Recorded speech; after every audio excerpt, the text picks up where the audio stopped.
దేవుడు 3 రకాలుగా అతన్ని పిలిచాడు. ఆ పిలుపునకు లోబడితే ఈ 7 ఆశీర్వాదాలు ఇస్తానని వాగ్దానం చేశాడు. దానికి స్పందించిన ఈ అబ్రహాము మరి ఎలా బయలుదేరాడో 4-5 వచనాలు ఒకసారి చదవండి. యెహోవా అతనితో చెప్పిన ప్రకారము అబ్రహాము వెళ్ళెను, లోతు అతనితో కూడా వెళ్ళెను. అబ్రహాము హరాను నుండి బయలుదేరినప్పుడు 75 ఏండ్ల ఈడు గలవాడు. జాగ్రత్తగా వినండి. దేవుడు ఎవరిని పిలిచాడు? ఎవరిని పిలిచాడు? అబ్రహామును. ఎవరిని పిలిచాడు? నిన్నేమన్నా పిలిచాడా? ఎప్పుడన్నా నిన్ను పిలిచాడా దేవుడు? ఒకసారి మీ పక్కన వాళ్ళని అడగండి అమ్మ, నిన్నెప్పుడన్నా దేవుడు పిలిచిండా అని అడగండి. అడగండి. అందరు మనోళ్ళే కదా, కొత్త ముఖాలు ఏం లేవు కదా. నిన్నెప్పుడన్నా దేవుడు పిలిచిండా? మరి మనల్ని ఎందుకు పిలుస్తాడు? మనకంత త్యాగం లేదు మనకు. అయితే అబ్రహామును పిలిచాడు. అబ్రహామును మాత్రమే పిలిచాడు. జాగ్రత్తగా వినండి. అబ్రహాముతోనే దేవునికి పని. ఎవరితోని? అబ్రహాముతోనే పని. అబ్రహాము అనంటే అబ్రహాముతో పాటు తన భార్య రావచ్చు. ఇక తండ్రి కానీ, తల్లి కానీ, పిల్లలు కానీ, జల్లలు కానీ, జలగలు కానీ ఏవి ఎంట రాకూడదు. ఫస్ట్ ఇక తండ్రి వృద్ధాప్యంలో ఉన్నాడు గంటక ఎంట పెట్టుకొని వచ్చాడు. యాడికయ్యా పోతున్నావు? నువ్వు చెప్పినావు కదా ప్రభువా. యాడికి లేదు, అడు కూర్చో, హారానులో కూర్చో. హారాను దేశంలో నివసింపజేశాడు. కొంతకాలం అయిన తర్వాత తండ్రి పరదేశంలో ప్రియులారా, రైట్, తండ్రి పోయాడు కదా, ఇప్పటి వరకు తండ్రిని పట్టుకుని ఇప్పుడు రా, రైట్. మళ్ళీ ఎవరిని తోక ఎంట పెట్టుకొని వస్తున్నాడు? ఎవరు? లోతు. తన సహోదరుని కుమారుడైనటువంటి లోతు మరి తోకగా ఉన్నాడు. అందుకే 13వ అధ్యాయంలో లోతు గొర్రెల కాపరులకు అబ్రహాము గొర్రెల కాపరులకు పోట్లాట జరిగి వాళ్ళిద్దరు విడిపోతారు. అంటే కాస్త దూరముగా జరుగుతారు. అప్పటి నుండే నిజమైన ఆశీర్వాదము, నిజమైన వాగ్దాన ఫలింపు అబ్రహాములోనికి వచ్చింది. జాగ్రత్తగా వినండి. దేవుడు ఏదైతే చెప్తాడో అది మాత్రమే సూటిగా స్పష్టంగా మనము చెయ్యాలి. అప్పుడే దీవెన. నువ్వు ఒక్కనివి రా అంటే ఒక్కనివి రావాలంతే. నేను 12 మందిని నేను తీసుకొని వస్తాను అని అంటే దేవుడు ఒప్పుకోడు. అందుకే తర్వాత 13వ అధ్యాయం మనకు పైన తర్వాత భాగంలో మనకు వస్తుంది. అబ్రహాము గొర్రెల కాపరులు వీళ్ళకేమి లేవు. వీళ్ళిద్దరు తండ్రి కొడుకులు బాగానే ఉన్నారు, కానీ పని వాళ్ళ దగ్గర వచ్చింది సమస్య. మొత్తం మీద వాళ్ళు విడిపోవడానికి, కాస్త దూరంగా ఉండడానికి కారణమైంది. అలాగని పూర్తిగా అబ్రహాము విడిచిపెట్టలేదు, పూర్తిగా విడిపోలేదు. ఆ బంధము కొంచెం తెగిపోయినట్టుగానే ఉన్నది. కానీ తర్వాత ఆ లోతు కొరకు విజ్ఞాపన చేసిన అబ్రహామును కూడా మనం చూస్తాం. సరే, ఏదైతేనేమి ఇప్పుడు ఈ అబ్రహాం ఏం చేస్తూ ఉన్నాడంటే తన భార్య అయిన శారాయిని మరియు లోతును, తన కుటుంబాన్ని ఈ రీతిగా వెంటబెట్టుకొని తను కలిగిన యావదాస్తి మొత్తం వెంటబెట్టుకొని బయలుదేరుతా ఉన్నాడు. 5వ వచనం చదవండి. అబ్రహాము తన భార్య అయిన శారాయిని, తన సహోదరుని కుమారుడైన లోతును హారానులో తానును వారును అంటే తను సంపాదించినది, ఇక అందరు కలిసి అయ్య సంపాదించిన ఆస్తి, తర్వాత లోతు సంపాదించిన ఆస్తి, మొత్తం మీద తాను సంపాదించినది వాళ్ళు అంతా వేసుకొని బయలుదేరారు. యావదాస్తిని వారు సంపాదించిన సమస్తమైన వారిని, పని వాళ్ళను కూడా తీసుకొని కనాను దేశమునకు వెలుటకు బయలుదేరి కనానను దేశమునకు వచ్చి దేవునికి మహిమ కలుగునుగాక. జాగ్రత్తగా వినండి. దేవుడు ఒక దేశానికి వెళ్ళాలి, ఒక ప్రాంతానికి వెళ్ళాలని చెప్పాడు. ఆ ప్రాంతాన్ని దేశముగా నీకు ఇస్తానన్నాడు. నువ్వు వెళ్తే ఈ 7 నిన్ను చెప్పినట్లుగా ఈ 3 పద్ధతుల ప్రకారం నువ్వు చేస్తే 7 రకాలైన ఆశీర్వాదాలు నీకు ఇస్తానని వాగ్దానం చేశాడు. ఆ మాటకు లోబడినటువంటి అబ్రహాము తన కుటుంబముతో సహా, తన సహోదరుని కుమారుడైనటువంటి లోతు కుటుంబముతో సహా బయలుదేరి వచ్చాడు. ఎక్కడికి, ఏ ప్రాంతమునకు మొట్టమొదటిగా అబ్రహాము అడుగుపెట్టినది అనంటే కనాను అనేటటువంటి ప్రాంతానికి వచ్చాడు. ఆ కనాను దేశములోనికి వచ్చాడు. ఆ కనాను దేశములో షెకెము అనేటటువంటి ప్రాంతములోనికి వచ్చాడు. షెకెము అనగా భుజము అనేటటువంటి అర్థాన్ని ఇస్తుంది. అంటే ఆ ప్రాంతంలో 2 పెద్ద కొండలు అటు ఇటు ఉంటాయి. కొంచెం దూరం నుండి చూస్తే మనిషి భుజాలు రీతిగా ఎలాగైతే ఇటువైపు ఎత్తుగా ఒక భుజపు ఆకారము కనబడుతున్నదో అలాగున కనబడుతున్నదని దానిని మరి హీబ్రూ భాషలో షెకెము అని అన్నారు. అంటే అది షెకెము అనగా భుజము అనేటటువంటి అర్థాన్ని ఇస్తుంది. ఒక భుజపు ఆకారములో ఉన్నటువంటి ప్రాంతం అది. ఆ కనాను దేశములో షెకెము అనేటటువంటి ప్రాంతానికి వచ్చి అక్కడ తాను చేసినటువంటి పని మరొకటి చదువుకుందాం. 6వ వచనము చదవండి. అప్పుడు అబ్రహాము షెకెము నందలి ఒక స్థలము దాకా ఆ దేశ సంచారము చేసి మోరే దగ్గరనున్న సింధూర వృక్షమునొద్దకు చేరెను. అప్పుడు కనానీయులు ఆ దేశములో నివసించిరి. దేవునికి మహిమ కలుగునుగాక. ఇక్కడ ప్రారంభమైందండి అబ్రహాము ప్రయాణము. ఎక్కడ ప్రారంభమైంది? ఇక్కడ ప్రారంభమైనటువంటి ఈ ప్రయాణము నిర్గమకాండం మోషే ద్వారా కొనసాగించబడి యెహోషువ ద్వారా కొనసాగించబడి అక్కడ వాళ్ళు కనాను దేశములకు చేరునంత వరకు అది కొనసాగుతానే ఉన్నదన్నమాట. వెంటనే రావయ్య, రైట్, ఎల్లు, ఇదంతా నీదే, తీసుకో అని చెప్పలే. ఎంత ఓపిక ఉండాలి అబ్రహాముకు, ఎంత నిరీక్షణ ఉండాలి, ఎంత విశ్వాసం ఉండాలి దేవుని మాట వినడానికి. ప్రేమణ దేవుని పిల్లలు జ్ఞాపకం చేసుకున్నట్లయితే ఇదిగో ఇక్కడ ఆ కనానీయులు ఆ దేశంలో ఉన్నటువంటి ప్రాంతానికి, ఆ దేశమంతా కొద్ది దూరం వెళ్ళి చూశాడు, పరిస్థితులన్నీ చూశాడు. మాటలు రావు, ఏది భాష రాదు, కొత్త ప్రాంతం. వాళ్ళేమో కనానీయులు అంటే పచ్చి విగ్రహారాధికులు, భయంకరమైన క్రూరులు ఆ దేశంలో ఉన్నారు. అయితే ఇక్కడ దేవుడు అబ్రహామును దర్శిస్తున్నాడు. దేవునికి మహిమ కలుగును గాక. చదవండి మాట 7వ వచనం. యెహోవా అబ్రహామునకు ప్రత్యక్షమై నీ సంతానమునకు ఈ దేశము ఇచ్చెదనని చెప్పగా అతడు తనకు ప్రత్యక్షమైన యెహోవాకు ఒక బలిపీఠము కట్టెను. దేవునికి మహిమ కలుగును గాక. హల్లెలూయా, హల్లెలూయా. ఎప్పుడైతే అబ్రహాము తన స్వదేశమును విడిచి, సొంత బంధువులను విడిచి, రక్త సంబంధికులను, తన ఇంటి వారిని అందరిని విడిచి దేవుడు చెప్పినట్లుగా ఇదిగో బయలుదేరి వచ్చాడో, దేవుడు సరిగ్గా కనాను ప్రాంతమునకు ఆ దేశానికి నడిపించాడు.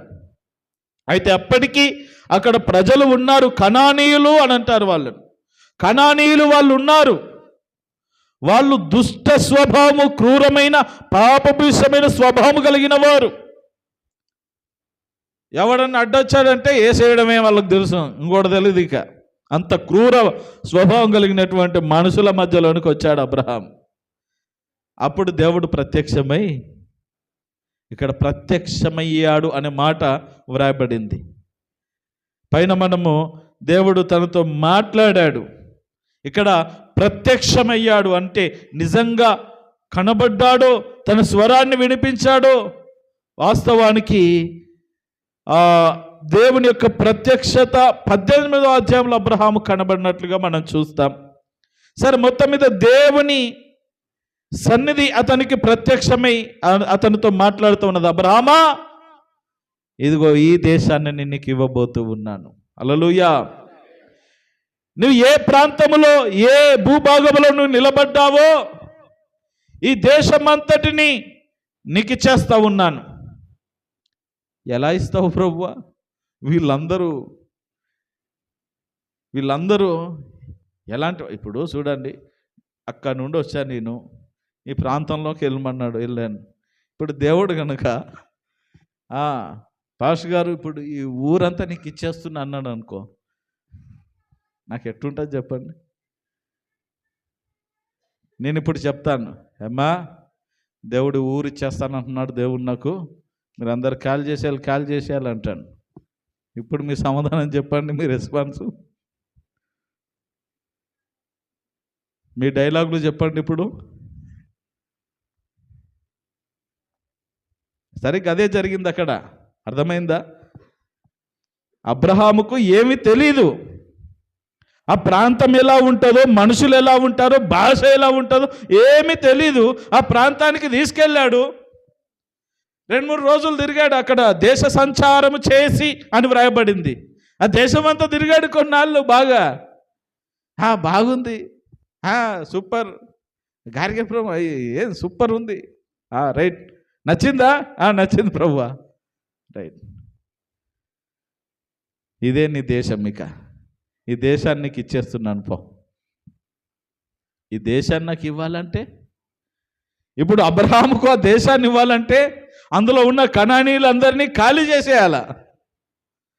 కనానీయుల ప్రజలందరినీ, ఇంకా వేరే తెగ వాళ్ళు ఎవరు ఉండకూడదు ఆ దేశంలో. అయితే అప్పటికి ఉన్నారు. అయితే దేవుడు అంటున్నాడు, వాళ్ళందరినీ ఖాళీ చేసి నీకు ఇచ్చేస్తా, ఇది నీ దేశం, నువ్వు నన్ను నమ్ముకొని నేను చెప్పిన చోటకి వచ్చావు కదా, ఈ దేశాన్ని నేను కోరుకున్నాను, ఈ దేశంలో నిన్ను అడుగు పెట్టించాను, ఈ దేశాన్ని నీకు స్వాస్థ్యంగా ఇస్తాను అని చెప్పినప్పుడు అబ్రహాము సమాధానం కూడా ఏం చెప్పాలో తెలియదు. పోయి వాళ్ళతో యుద్ధం అయితే చేయమనిలే. అబ్రహాం మామూలోడు కాదు, యుద్ధ నైపుణ్యుడు. తర్వాత మనకు ముందు వస్తుంది. మామూలోడు కాదు, యుద్ధం చేయాలన్నా సంసిద్ధమే. యుద్ధ విద్యలు తెలియని వాడు కాదు, అన్నీ తెలుసు, ఎవరితో ఎలా డీలింగ్ చేయాలో తెలుసు. మహామేధావి, మంచి అనుభవ జ్ఞానం ఉన్నటువంటి వ్యక్తి. ప్రేమణ దోంపిల్లలు జ్ఞాపకం చేసుకుందాం. ఈ దేశాన్ని నీకు ఇస్తానని చెప్పగా అప్పుడు అబ్రహాము వెంటనే తానున్న స్థలములో మొట్టమొదటిగా దేవునికి ఒక బలిపీఠమును కట్టాడంట. దేవునికి మహిమ కలుగును గాక. హల్లెలూయా, హల్లెలూయా. ఒక కొత్త ప్రదేశానికి వచ్చాడు, కొత్త ప్రాంతానికి వచ్చి ఆ దేశమంతా తిరిగాడు. ఒక చోట తాను నివాసం ఏర్పాటు చేసుకోవాలి. మనిషికి ఫస్ట్ ఉండడానికి కాస్త నీడ అనేటటువంటిది ఉండాలి. ఒక టెంట్, ఒక గుడారం లాంటిది వేసుకోవాలి. కానీ తనకు గుడారము వేసుకున్నటకు ముందుగా దేవునికి బలిపీఠము కట్టి దేవుని ఆరాధించాడు అబ్రహాము. హల్లెలూయా. మన ఆశీర్వాదాలు ఎక్కడి నుండి ప్రారంభం అవుతాయంటే నువ్వు చేసే భక్తి విధానంలో నుండి ప్రారంభమవుతాయి. నువ్వు కలిగి ఉన్న విశ్వాస జీవితంలో నుండి ప్రారంభమవుతాయి. నీ ప్రార్థన విధానములో నుండి ప్రారంభమవుతాయి. తాను మొట్టమొదటిగా ప్రాంతానికి వెళ్ళినప్పుడు ఆ ప్రాంతంలో దేవునికి బలిపీఠము కట్టి బలి అర్పించి, సరే ప్రభువా నువ్వు ఎలా చెప్తే అలాగే, నీ చిత్తమే నా జీవితంలో నెరవేర్చబడాలని దేవునికి లోబడి తను తాను సమర్పించుకొని చేసినటువంటి పని ఏంటంటే ఆయనకు బలి అర్పించి తర్వాత చిన్నగా అక్కడ గుడారం వేసుకుంటాడు. మనమేమో తర్వాత ఫస్ట్ మనం టెంట్ వేసుకోవాలి, ఫస్ట్ మనం ఇల్లు కట్టుకోవాలి. అయితే ఇక్కడ అబ్రహాము జీవితంలో నేర్చుకోవాల్సిన ఇంకో ప్రాముఖ్యమైన విషయం ఏంటంటే తన ప్రయాణంలో ఎక్కడ కూడా స్థిరమైన నివాసం ఎక్కడ కట్టుకోలేదు, గుడారాలలోనే నివసించాడు. ఒక చిన్న టెంట్ వేసుకొని అక్కడే ఉన్నాడు. 1 నెల రోజులు అయ్యాక అబ్రహాం లేవు, ఇంకో చోటికి వెళ్ళాలా అంటే టెంట్ ఇప్పుకోవాలా, సామాను అంతా సర్దుకోవాలా, మూటములో సర్దుకొని మళ్ళీ బయలుదేరాలా. ప్రేమైన దేవుని బిడ్డలారా, అది అబ్రహాము జీవిత విధానం. మనమైతే సాల్లే ప్రభు, ఇదిగో నువ్వు పిలిచావని వచ్చాను, ఇది చూపించావు, ఇక బిల్డింగ్ మీద బిల్డింగు పక్క అధ్యాయంలోనే ఉన్నది కదా, బాబేలు గోపురం. ఈయన అపార్ట్మెంట్ ఏం దింపలేడు, కొలత లేని భూభాగం అంతా నీదే, అద్దు లేదు, రాళ్ళు లేవు, అద్దులు లేవు, ఇది నాది ఇది నీదంటోడు లేడు అక్కడ, అంత నీదే. ఎంత దున్నుకుంటావో దున్నుకో, ఎక్కడ కట్టుకుంటావో కట్టుకో, ఇల్లు ఏం చేసుకుంటావో చేసుకో. అంత విస్తారమైనటువంటి భూభాగాన్ని దేవుడిచ్చాడు. కానీ ఇస్తాను అని వాగ్దానం చేశాడు, చూపించాడు, ఇదే నీకు ఇవ్వబోయేది.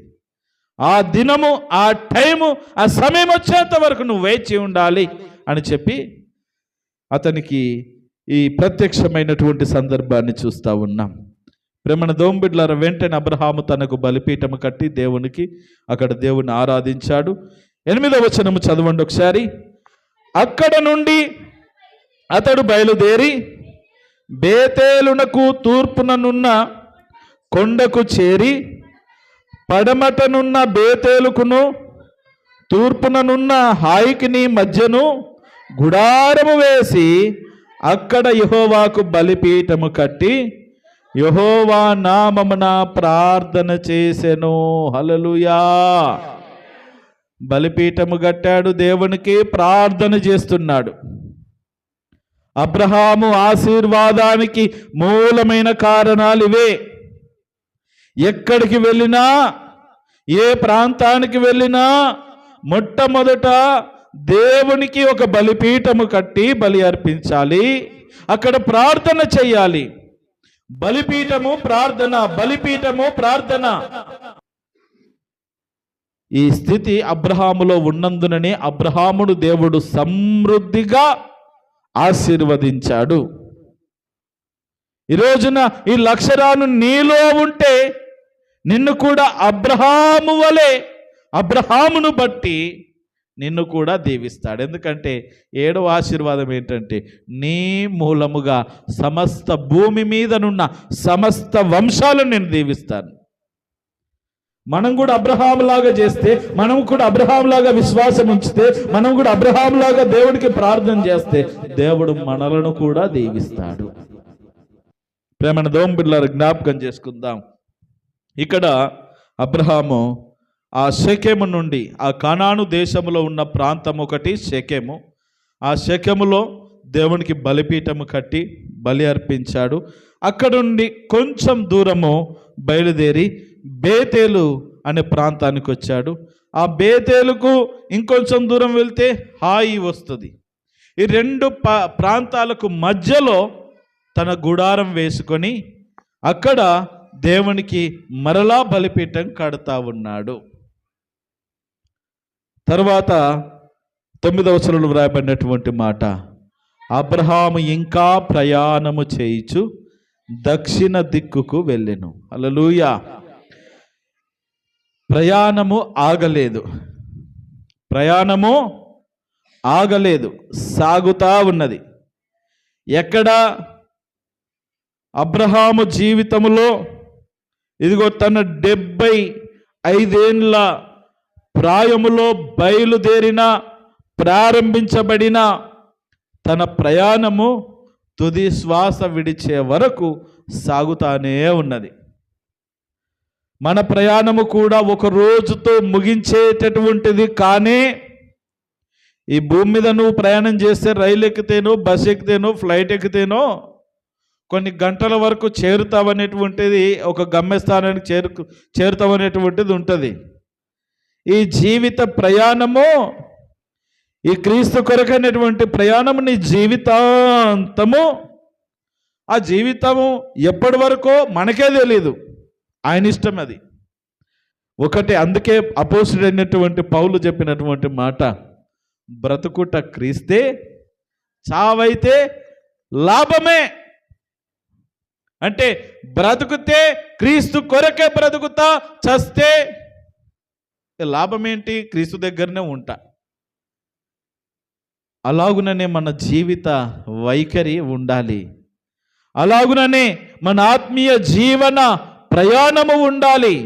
అందుకని ప్రభునందు ప్రేమన దోంబిడ్లారా, ఇక్కడ అబ్రహాము దేవుని మాటకు లోబడిన వాడై చెప్పిన విధముగా చేసి తన దేశాన్ని, ఇంటిని, బంధువులను విడిచిపెట్టి మరి తన భార్యను, మరి సహోదరుని కుమారుని వెంటబెట్టుకొని బయలుదేరిన వెంటనే దేవుడు, ఇదిగో ఈ దేశాన్ని నీకు ఇస్తాను. ఇది చూస్తున్నావు కదా, ఎలా ఉంది దేశం? బాగుంది కదా. ఈ దేశాన్ని నేను నీకు ఇస్తాను అని వాగ్దానము చేశాడు. అక్కడ దేవునికి మొక్కుబడులు చెల్లించాడు అబ్రహాము. అంటే బలి అర్పించాడు, బలిపీఠము కట్టాడు.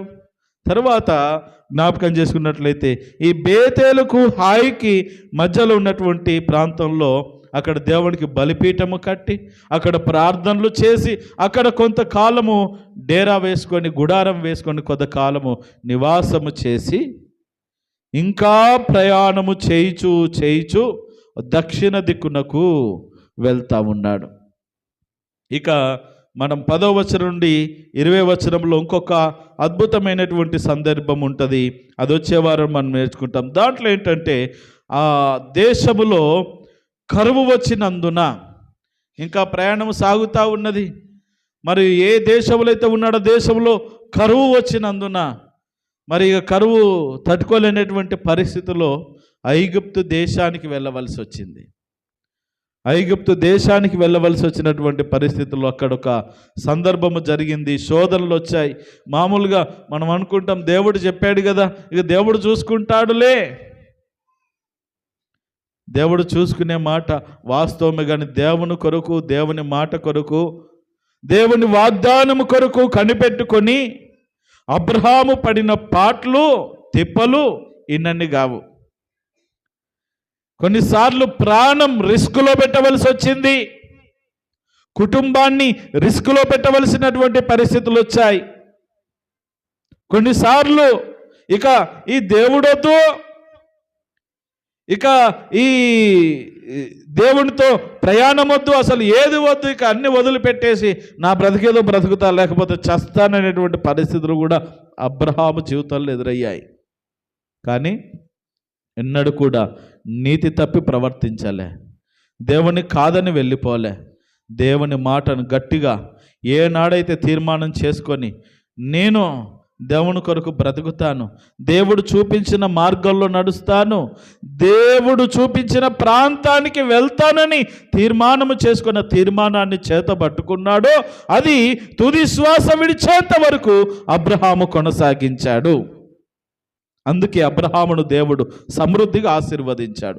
ఈ రోజున మనల్ని ఎందుకు దేవుడు ఆశీర్వదించలేకపోతున్నాడు, మనం ఎందుకు ఆశీర్వాదము పొందుకోలేకపోతున్నామంటే మనం కూడా కొన్నిసార్లు తీర్మానం చేసుకుంటాం, నేను ఇదిగో ప్రభువా కష్టమైన, నష్టమైన, చావైన, బ్రతికైనా నీ కొరకు బ్రతుకుతానని గట్టిగా ఇలా పట్టుకుంటాం. కానీ కొంచెం కష్టం రాగానే వదిలిపెట్టేస్తాం. మనం తీసుకున్న నిర్ణయాలు, ఒప్పుకున్న ఒప్పుకోళ్ళు అన్నీ వదిలిపెట్టేస్తాం. అప్పుడెప్పుడు అనుకున్నాను లేండి, అప్పుడెప్పుడు అనుకున్నాను, మరి ఏది? నేను ప్రతిరోజు దేవుని కొరకు నమ్మకంగా జీవిస్తాను, కొలిసే ప్రార్థన చేస్తాను, తీర్మానం చేసుకుంటాం, ఒప్పుకుంటాం. ఏది నీ ప్రార్థన? ప్రతి ఆదివారం క్రమం తప్పకుండా మందిరానికి వస్తాను, దేవుని ఆరాధిస్తాను. ఏది? ఒకరోజు చిన్న కష్టం వస్తే వెనుకబడిపోతున్నావే. అది కాదు తీర్మానం, అది కాదు ఒడంబడిక. దేవుడు మాట ఇచ్చి తప్పనివాడు, అయితే మనిషి తప్పిపోతా ఉన్నాడు. అయితే అబ్రహాము మనిషిలా కొన్నిసార్లు మనుషులు తప్పిపోతారు. అబ్రహాము ఎప్పుడు కూడా తప్పిపోలేదండి. అలాంటి ఆనవాళ్ళు ఎక్కువగా బైబిల్లో కనబడలేదు. తను నమ్మిన దానికి కట్టుబడి ఉన్నాడు. ఎక్కడికి వెళ్ళమంటే అక్కడికి కళ్ళు మూసుకొని వెళ్ళాడు. అయ్యా, నా కళ్ళతో చూస్తే కనుక నేను వెళ్ళదలుచుకోలేదేమో, నేను కళ్ళు మూసుకుంటా, నువ్వే నడిపించు నావా అన్నాడు. అంతే. అందుకే అబ్రహాము విశ్వాస జీవితం ప్రయాణము కొనసాగుతూనే ఉన్నది, ఎక్కడ ఆగిపోలే. మనమైతే ఏం చేస్తామంటే లోతులాగా కన్నులెత్తి చూస్తాం. ఏం చేస్తాం? లోతులాగా కన్నులెత్తి చూస్తాం. ఎక్కడ?